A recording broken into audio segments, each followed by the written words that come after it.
Ok, hermanos, entonces vamos a continuar con lo que empecé ayer sobre la importancia de la familia como centro de discipulado en el avance del reino de Cristo, como ese centro de evangelización que si deseamos cumplir con la gran comisión, entonces una forma muy eficaz, cercana, eficiente, que no va a demandarnos grandes sacrificios de desplazamiento, de envío de misioneros, de recursos económicos, es convertir a la familia, a la casa, en ese centro principal de evangelización y discipulado. Y hemos visto ya a la luz del Antiguo Testamento cómo a esa gran comisión que dio Cristo a la iglesia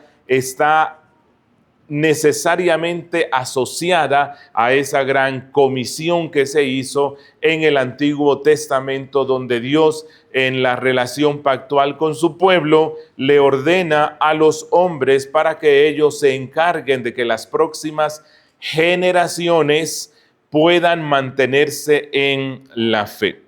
Y finalizábamos viendo cómo Moisés, al recapitular la ley al pueblo que iba a entrar a la tierra prometida, les dice que ellos deben amar a Dios con todo su corazón, que deben amar al prójimo como a sí mismos. Y él nos dijo que empezamos a cumplir esto cuando las palabras de Dios están en nuestro corazón y las inculcamos en nuestros hijos. Pero luego, al pasar al tiempo de los jueces, vemos que algo pasó. En la tercera generación pasó algo, y esto fue algo desastroso.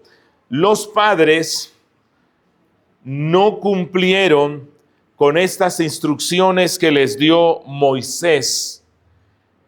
El pueblo de Dios desobedeció de una forma terrible este principio de evangelismo en la casa, y la nueva generación que se levantó no conocía a Dios. Regresemos a Jueces en el capítulo 2, en los versos 10 al 11, se nos dice: y toda aquella generación, refiriéndose a la de Josué, fue también reunida con sus padres, y se levantó después de ellos otra generación que no conocía a Jehová ni la obra que él había hecho por Israel. Y los hijos de Israel hicieron lo malo ante los ojos de Jehová y sirvieron a los Baales. Bueno, ¿qué pasó? La generación previa fue irresponsable en la evangelización de sus hijos. Fracasaron en ese plan. Y si ustedes leen el Antiguo Testamento, vamos a encontrar Moisés mismo, y después que se enfatiza frecuentemente la importancia de que el pueblo no caiga en la idolatría. Eso es algo que se repite frecuentemente. Dios está exhortando al pueblo a que se alejen de la idolatría. ¿Por qué el Antiguo Testamento le dio tanta importancia a la idolatría? Por favor, acompáñeme al segundo libro de Reyes, capítulo 17, versos 38 al 41. Miren lo que dice aquí Dios. Segundo libro de Reyes, capítulo 17, versos 38 al 41.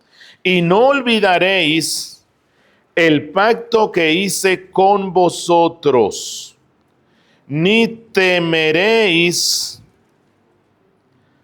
a otros dioses, sino que temeréis a Jehová vuestro Dios, y Él os librará de mano de todos vuestros enemigos. Pero ellos no escucharon, antes hicieron según su antigua costumbre. Así temieron a Jehová aquellas naciones, oigan, temieron a Jehová y sirvieron a sus ídolos. Eso es algo muy extraño, ¿verdad? Uno dice, bueno, ¿cómo alguien puede temer a Dios y servir a sus ídolos? Bueno, solo basta con que nos miremos a nosotros mismos. Alguien decía que nosotros somos fabricantes de ídolos. Tememos a Dios y a nuestros ídolos. Y miren lo que sigue diciendo.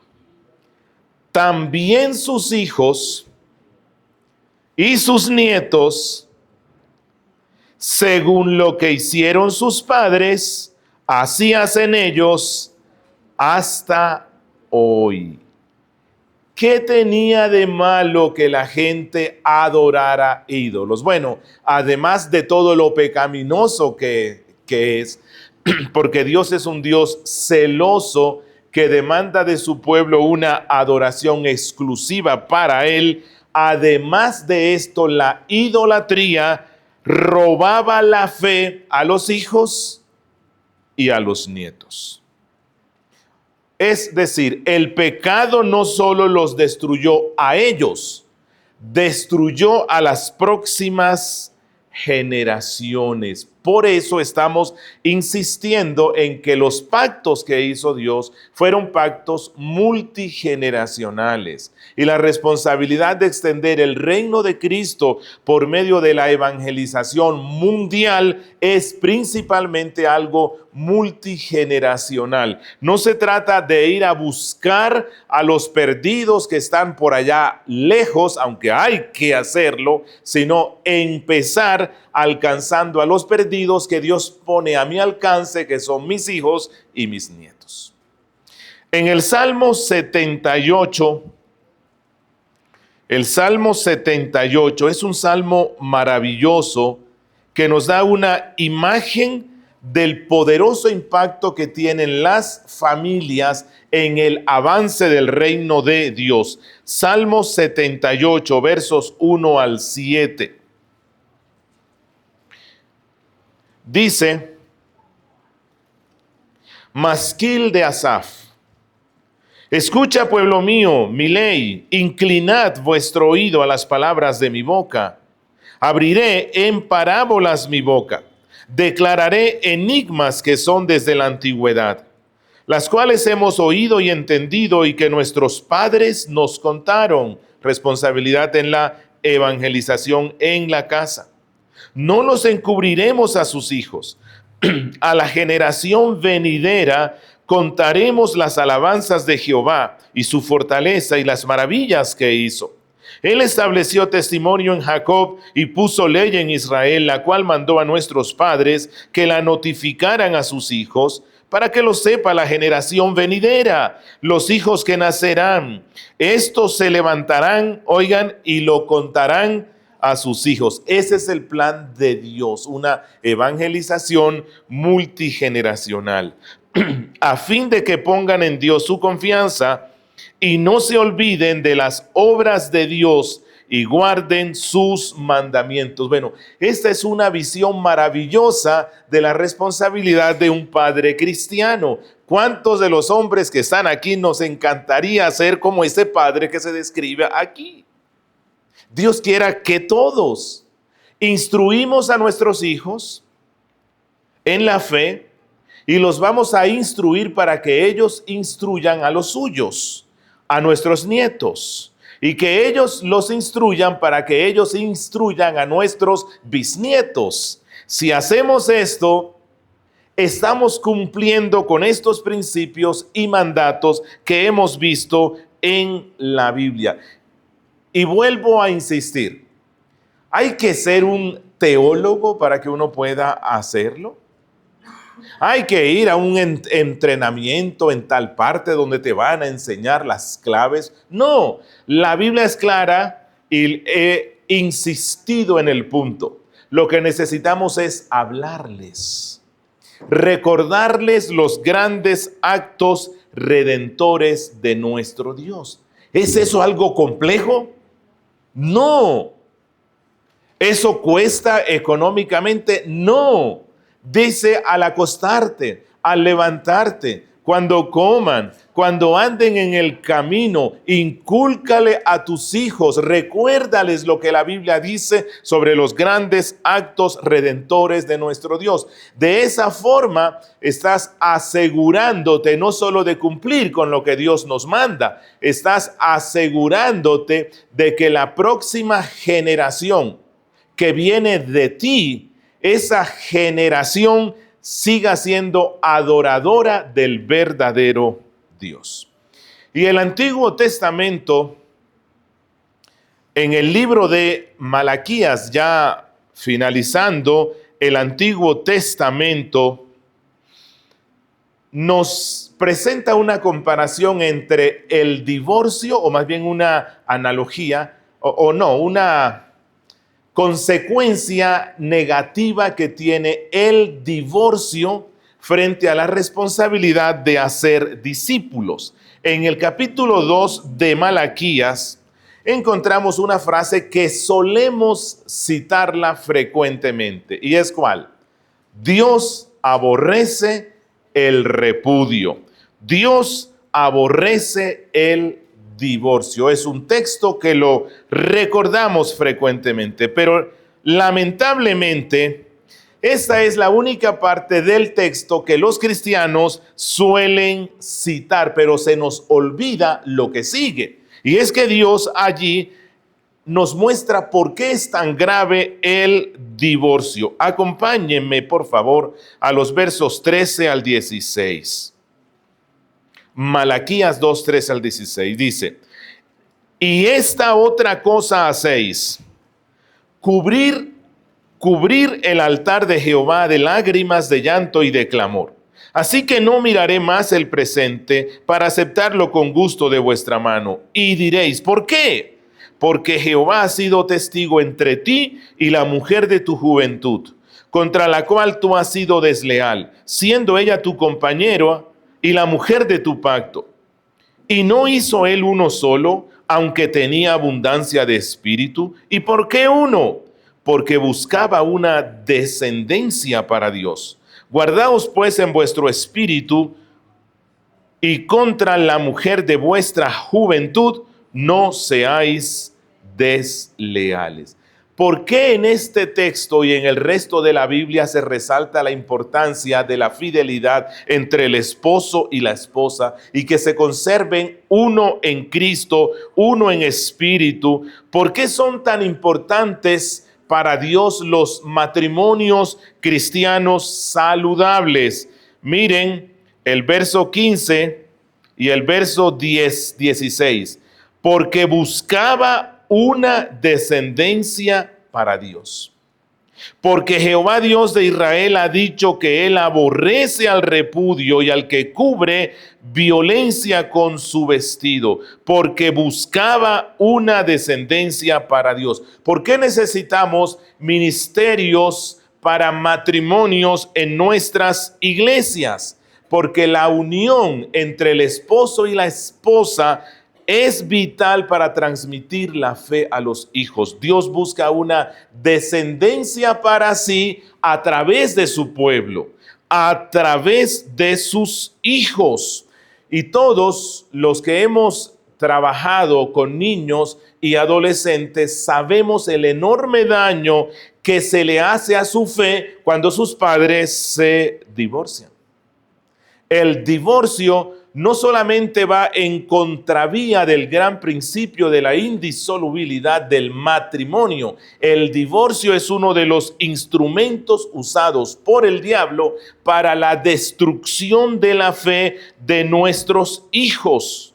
Por lo tanto, es responsabilidad de las iglesias desarrollar ministerios para matrimonios, para que sean cada vez más fuertes, no para ayudarles solamente a que se lleven mejor, no solamente para que ellos sean felices, sino porque Dios instituyó a la familia para que sea ese núcleo a través del cual se transmite la fe a la siguiente generación. Y el divorcio, no siempre, pero usualmente, daña esa transmisión de la fe a la próxima generación. Y el Antiguo Testamento concluye allí mismo en Malaquías, dándonos un vislumbre de lo que iba a suceder en el tiempo del Mesías, y está relacionado con la responsabilidad que los padres tienen en transmitir la fe. Acompáñenme a Malaquías capítulo 4, versos 4 al 6. Malaquías 4, 4 al 6 dice: Acordaos de la ley de Moisés, mi siervo, al cual encargué en Horeb estatutos y decretos para todo Israel.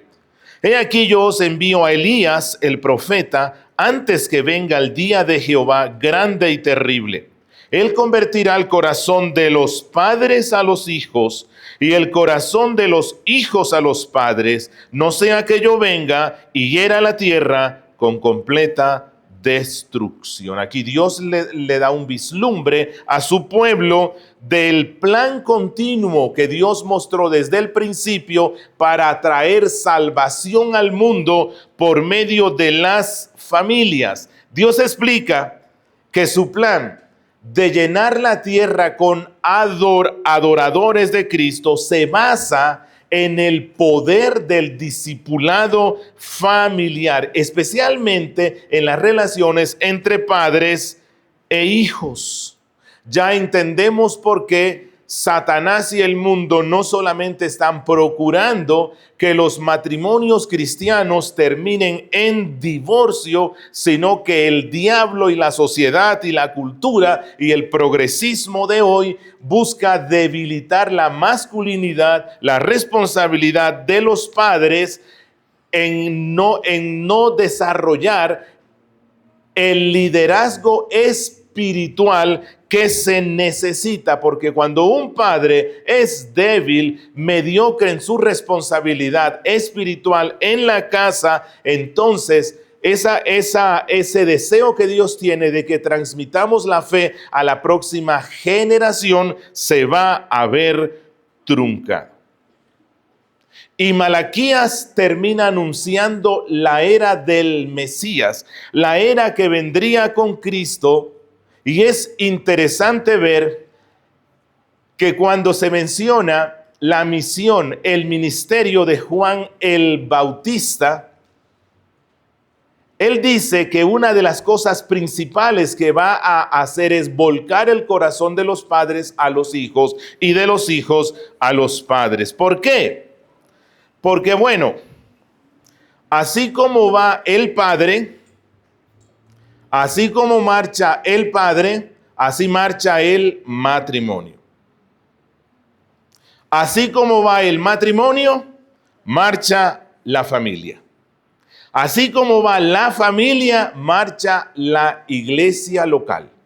Y así como marcha la iglesia local, va la nación y va el cumplimiento de la gran comisión. Así que cuando pasamos al Nuevo Testamento, el Nuevo Testamento empieza retomando esta profecía de Malaquías. Y entonces allí se nos muestra cómo Juan el Bautista, siendo el precursor del Mesías y de Cristo, iba a empezar a cumplirlo.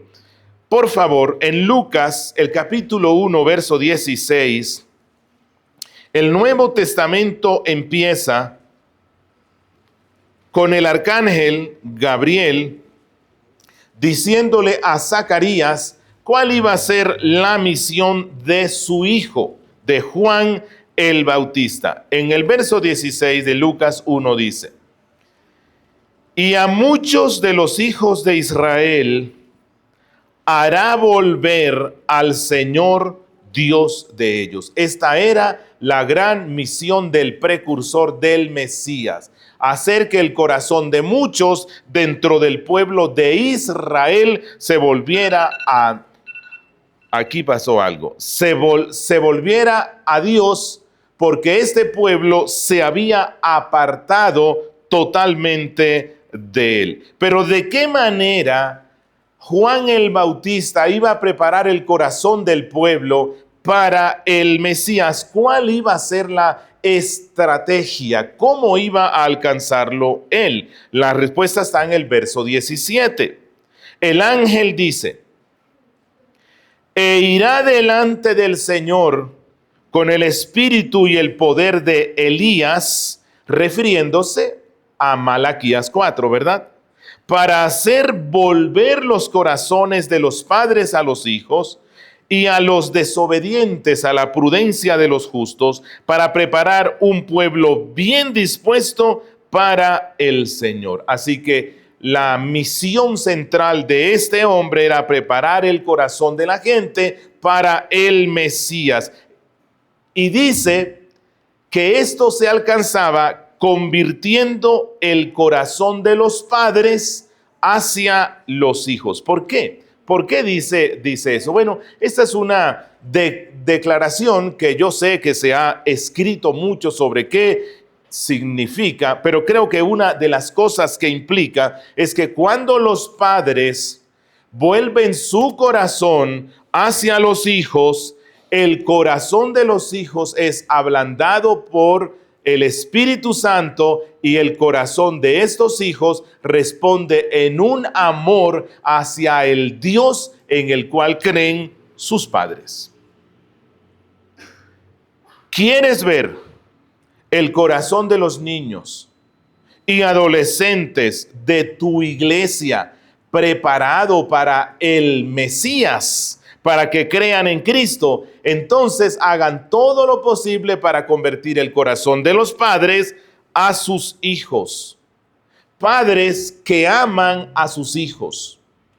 Padres que oran con sus hijos. Padres que le leen las escrituras a sus hijos. Padres que los involucran en todos los asuntos y ejercicios de la fe. Y cuando el corazón de los padres se volca así en ese amor sincero espiritual por la salvación de los suyos, muy posiblemente va a encontrar una respuesta positiva de los hijos para la fe que ellos tienen.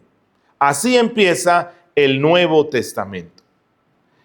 Y cuando nosotros vemos el ministerio de Cristo, lo vamos a encontrar frecuentemente interesado en los niños, en los hijos. Miren en Marcos capítulo 10, versos 13 al 16. Aquí hay una historia que conocemos muy bien. Marcos capítulo 10, versos 13 al 16. Y le traían niños para que los tocara. Y los discípulos reprendían a los que los traían, y viéndolo Jesús se indignó y les dijo: dejad a los niños venir a mí y no se lo impidáis, porque de los tales es el reino de Dios. De cierto os digo que el que no reciba el reino de Dios como un niño, no entrará en él. Y en el versículo 16, y tomándolos en los brazos, poniendo las manos sobre ellos, los bendecía. Esto es algo emocionante.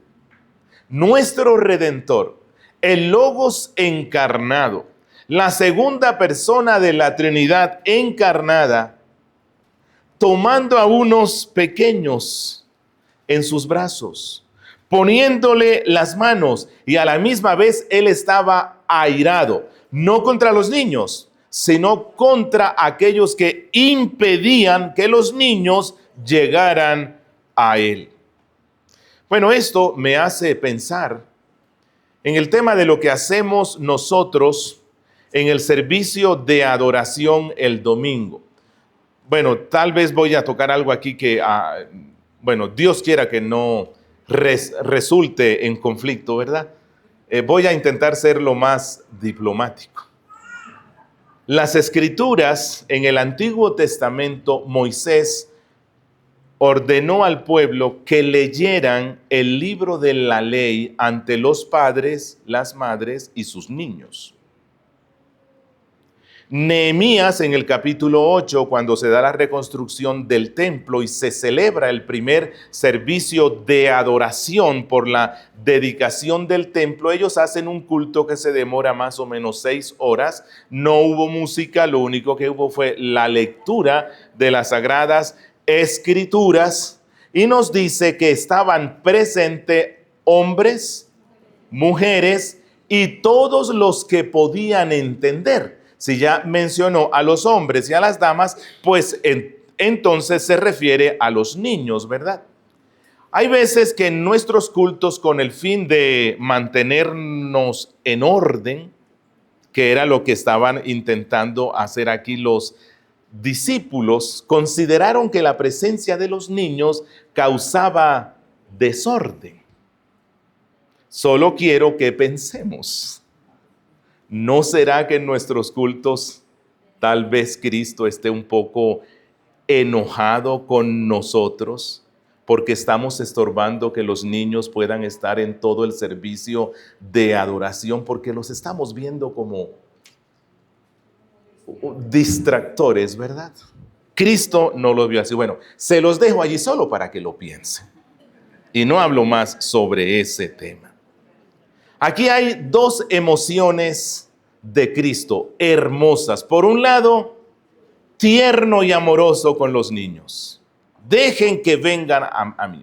Y por el otro lado, furioso con los discípulos que le impedían tener a los niños. Bueno, y a propósito, el que está haciendo esto es un hombre que era soltero. Jesucristo, él no se casó, ¿verdad? Él no tuvo hijos en el sentido que se tienen normalmente. Y creo que esto debe conducir a pensar a los solteros o solteras, los que no se casaron nunca. Bueno, todo esto que están hablando aquí sobre la familia, pues a mí como que no me atañe mucho, porque es que yo soy soltero. Pero no, el que está haciendo esto es Cristo Jesús. Y Él nos está mostrando que incluso los solteros pueden ser instrumentos para que la próxima generación conozca a Cristo. Él sobresalió como un rabí que le dedicaba tiempo a dos clases de personas que en la sociedad de su tiempo no se le dedicaba mucho espacio. Y eran a las damas y a los niños. Cristo le dedicó tiempo a las damas y Cristo le dedicó tiempo a los niños, predicándoles el evangelio. Así que por un lado, Cristo los ama, los bendice y desea asegurar que la próxima generación mantenga la fe en Él. Y por el otro lado, Él está airado contra aquellos que impiden que los niños puedan escuchar y participar de la predicación del evangelio. Realmente Cristo hizo una amenaza seria para con aquellos que impiden que ellos escuchen la predicación. Si nos vamos a Mateo 18, versos 5 al 6, Mateo 18, 5 al 6, allí Cristo toma a un niño y le da una lección a los discípulos. Y Él dice, y cualquiera que reciba a un niño como este en mi nombre, a mí me recibe. Y cualquiera que escandalice a alguno de estos pequeños que creen en mí, mejor le fuera que se le colgara al cuello una piedra de molino de asno y que se le hundiera en lo profundo del mar. Cristo está furioso con aquellos padres irresponsables que se llaman cristianos, que son asesinos de las almas de sus hijos, que no los instruyen en la fe, que no están asegurándose de que ellos conozcan quién es Cristo. Cristo habla aquí de ira, ¿verdad? Mejor le fuera que se le colgara en el cuello una piedra pesada y se lanzara en la mitad del mar. Esto es ira. Y allí mismo en el versículo 10 dice, mirad, no tengáis en poco a uno de estos pequeños, porque os digo que sus ángeles en los cielos ven siempre la faz de mi Padre que está en los cielos. Estas son palabras de guerra. Estas son palabras de guerra.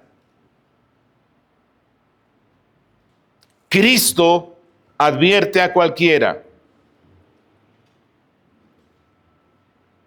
que desatienda la necesidad espiritual de estos niños de la próxima generación, que lo piense 2 veces. Dios está dispuesto incluso a enviar sus ángeles guerreros contra ese padre irresponsable.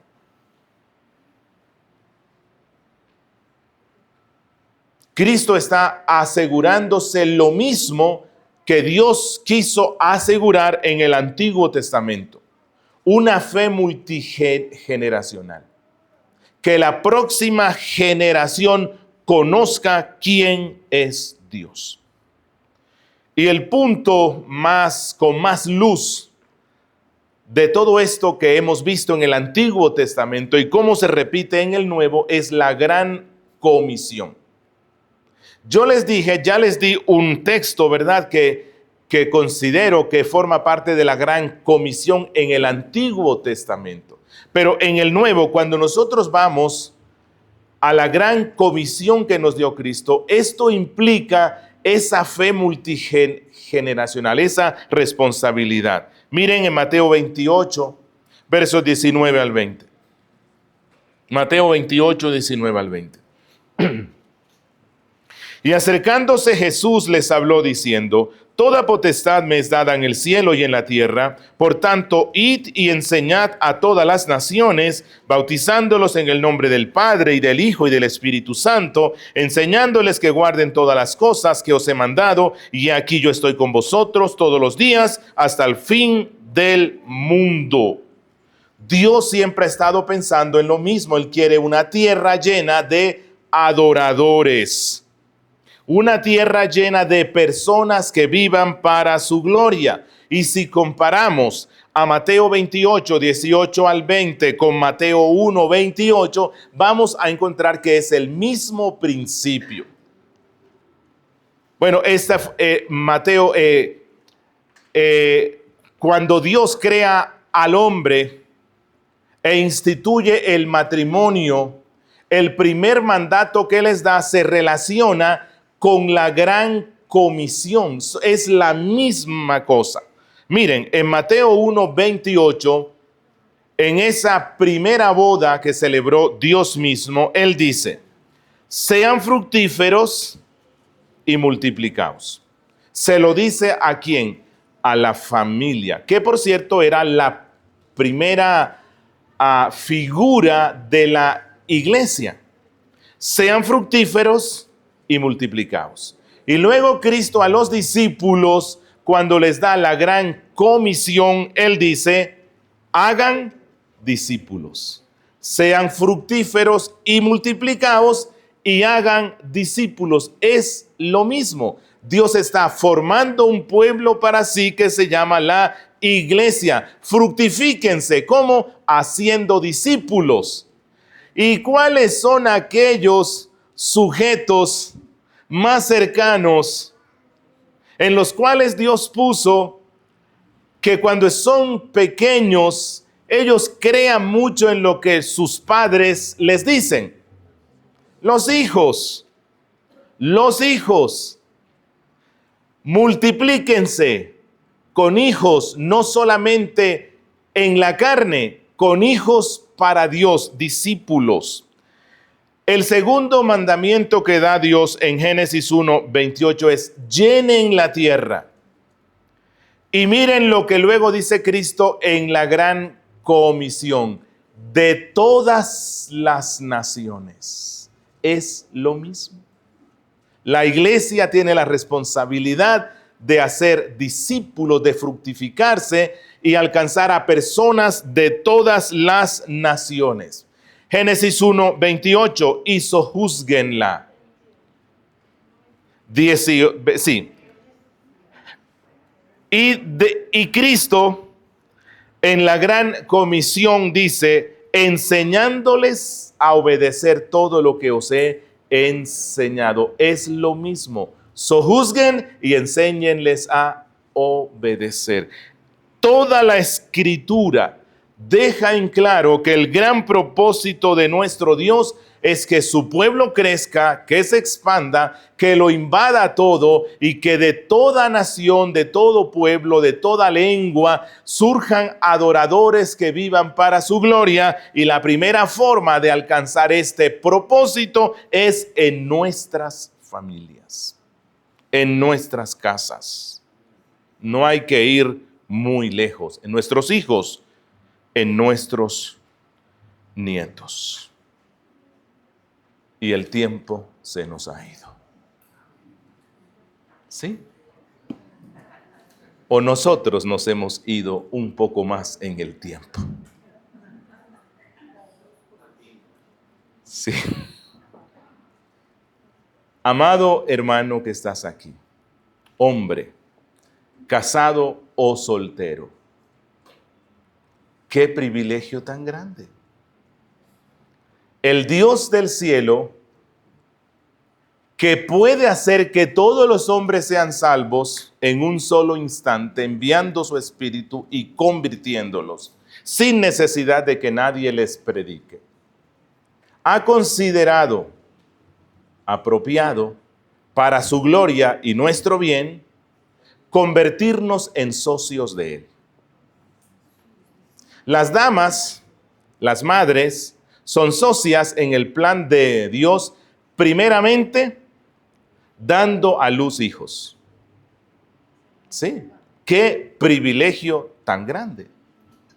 Ustedes son colaboradoras de Dios en el plan de llenar la tierra con personas que portan su imagen. Y los padres somos colaboradores de Dios en su empresa de hacer discípulos. Y esto lo hacemos por medio de nuestros hijos y nuestros nietos, conduciéndolos a la fe.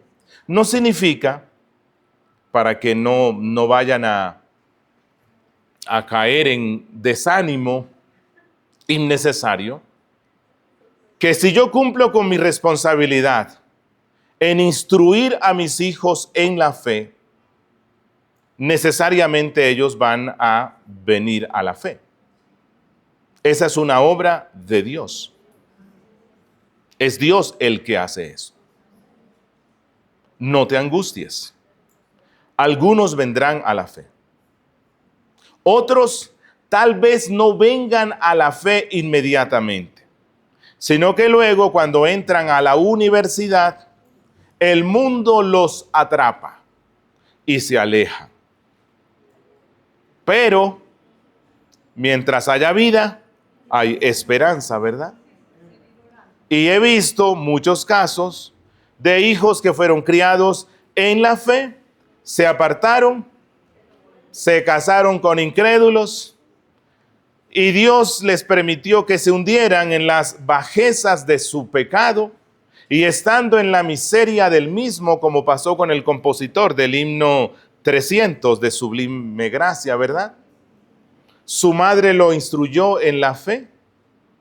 Luego ella partió con el Señor, quedó a merced de la instrucción de un padre impío, se crió como un impío, llegó a ser un impío, hizo las maldades que un impío hace, y luego de mucho tiempo Dios le permite que llegue a lo bajo, a lo más bajo de su pecado, y enfrentándose con la muerte misma, recordó la instrucción que su madre le daba cuando era un niño muy pequeño, y el Espíritu trajo a su mente un versículo bíblico y Dios lo convirtió y llegó a ser un gran hombre para el reino de Dios.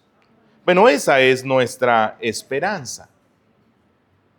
Cumplamos con nuestra responsabilidad. Hagámoslo con amor. Dependamos del Espíritu. Y Dios hará su obra. Que cuando te presentes ante Dios, y ya sí voy a terminar, cuando te presentes ante Dios en ese gran día, y tú veas que algunos de tus hijos o tus nietos van a ser condenados en el infierno. Yo no sé cómo va a ser eso, pero ese día vamos a exaltar a Dios por su justicia. Y vamos a darle gloria porque Él está mostrando su justicia condenando a nuestros hijos o a nuestros nietos que no pusieron su fe en Él. No pensemos en eso en este momento. En este lado de la historia, no pensemos tanto en eso. ¿Cómo podrá ser eso? Allá vamos a estar perfeccionados en todo, ¿verdad? Pero que Dios, cuando juzgue, no traiga a tu mente que tú tienes mucha culpa, que tú tienes mucha responsabilidad, porque fuiste irresponsable. Hagamos la obra y confiemos en Dios. Siempre. Oremos. Padre nuestro, una vez más gracias por las sagradas escrituras. Y gracias por tu plan de redención y expansión del Evangelio. Y gracias porque nos has dado estos instrumentos valiosos e importantes, como es la predicación de la palabra en nuestras casas, a nuestros hijos, en dependencia de la autoridad de la iglesia local y sus ancianos, para que tu reino se extienda y la fe permanezca en la próxima generación. Ayúdanos, oh Dios, a cumplir con esto. En Cristo Jesús. Amén. Gracia y paz, hermanos.